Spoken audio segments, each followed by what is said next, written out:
happy, keep the people happy, and then let them worry about me. Okay, so in Jerusalem he builds a temple for the Jews, but over here he builds a temple dedicated to God and all the cult worship. Now, Herod dies, the kingdom is inherited by his sons, and Herod Phillipi, and his son Philip decided, hey, beautiful area, where I live, and the area changed its name from Caesarea, Caesarea, Phillipi, named after Philip. Okay, and we will hear soon the events that happened in Caesarea. After the Roman time, he once again reverts back to Caesarea, and then I'm not going to go through every period in history, but in the Arab period, there is no P in the Arabic alphabet. Now, if you can't say P, what do you say? You don't know how to say P. You say B, because you don't know how to say B.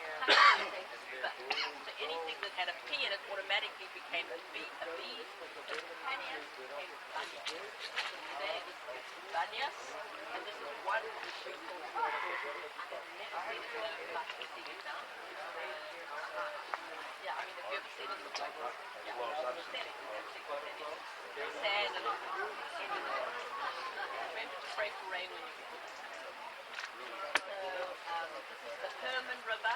The Herman River, also called the Banyas River. It begins right over down the spring, and then we'll join on sand and finding the third one. So what there is to see over here is some of the excavations of the road, and then on the cliff over here there is the temple to Pan and including a big, what looks like a big cave. Now Josephus, when he describes this area, he tells us that the water came out of a cave, gushed out of a cave. And we think that at that time the water began over there. Tectonic activity, the place where the water began to change. And he talks about people being sacrificed into that gushing water. And then they would go with him, and if the god was happy, the person disappeared, it would find the blood and sent me another. That is the story. Let me turn off. All right. She said this is the worship of Pan. If you look back, the name of Pan, basically we get our word panic from it. Okay? So think of this, when you study this place, I mean you really get into it. This was called, obviously, the place of Pan, but think of this, okay? It was called the gates of hell. This was the most vile worship. She wouldn't go into detail. They would do child sacrifice, sexual sacrifices, anything they could do. And what they were trying to do when they do these child sacrifices, above other things, was to get the attention of Pan. When you look at mythology and you study Pan, it literally said he was the bad boy. He lusted after things, and he would try and get them to, you ever see that goat boy that's got the flute, pan flute? That's what we're talking about. He would try and seduce people to do what he wanted them to do.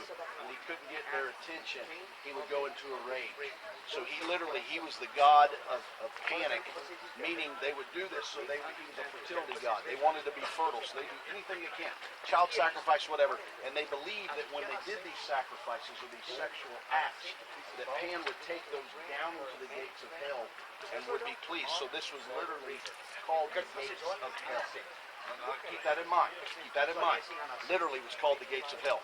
Maddie's going to read these verses in Matthew 16. Go ahead.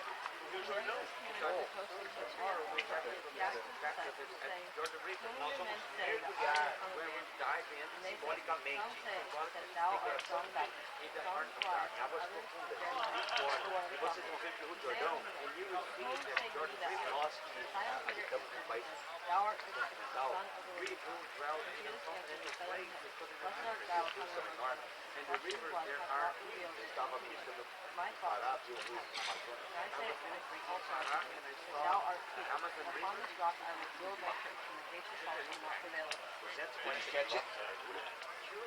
Jesus specifically brings them here. Where? To the gates of hell. It's literally what it was called now. Can't make this up. And he gives them a tutorial, a picture of what's going on. Okay? Now stay with me.